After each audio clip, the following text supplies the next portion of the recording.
2 place தான். ஒரு ப்ராப்ளம்லேருந்து இன்னொரு ப்ராப்ளம், அப்புறம் ஒரு டிப்ரெஷன்லேருந்து இன்னொரு depression. Correct important mission permission.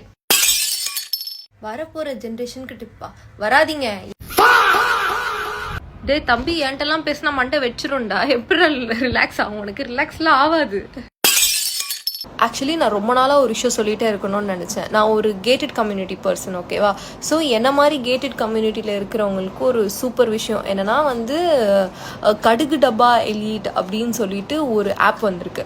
So அது கேட்டட் கம்யூனிட்டி மக்களுக்காக மட்டுமே யூஸ் பண்ண ஆப்பு. ஸோ இந்த கேட்டட் கம்யூனிட்டியில் இருக்கிற ஹோம் மேக்கர்ஸ் அவங்க வீட்டில் சமைக்கும்போது 1 or 2 போர்ஷன் எக்ஸ்ட்ராவாக சமைச்சு இந்த ஆப்பில் போஸ்ட் பண்ணிடுவாங்க. ஸோ அந்த போஸ்ட் நம்ம கேட்டட் கம்யூனிட்டியில் இருக்கிற யூசர்ஸ் எல்லாருக்கும் நோட்டிஃபிகேஷனாக போகும். அந்த ஃபுட்டு நமக்கு வேணும்னா உடனே ஆர்டர் பண்ணி பேமெண்ட்டை டைரெக்டாக அவங்க அக்கௌண்ட்லேயே ஜிபே பண்ணிடுவாங்க.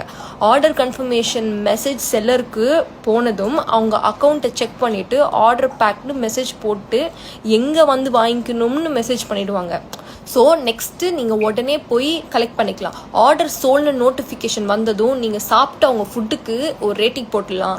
ஸோ அவங்க ஃபுட்டு போஸ்ட் வரும்போது அவங்க ரேட்டிங் பார்த்துட்டு ஃபுட் ஆர்டர் பண்ண யூஸ்ஃபுல்லாக இருக்கும் மற்றவங்களுக்கு. ஸோ இனிமேல் பாருங்கள், ஒரு கேட்டட் கம்யூனிட்டியும் ஒரு கூட்டு குடும்பமாக மாறப்போகுது. நீங்கள் செய்ய வேண்டியது எல்லாம் என்னென்னா, இன்ஸ்டாவில் கடுகு டப்பா அக்கௌண்ட்டுக்கு போய் உங்கள் கேட்டட் கம்யூனிட்டி நேமை டிஎம் பண்ணுங்கள். ஆட் பண்ணது ரிப்ளை வரும். உடனே டவுன்லோட் அண்ட் சப்ஸ்கிரைப் பண்ணி உங்கள் கேட்டட் கம்யூனிட்டி மக்களை யூஸ் பண்ண ஆரம்பிக்கலாம். Bye.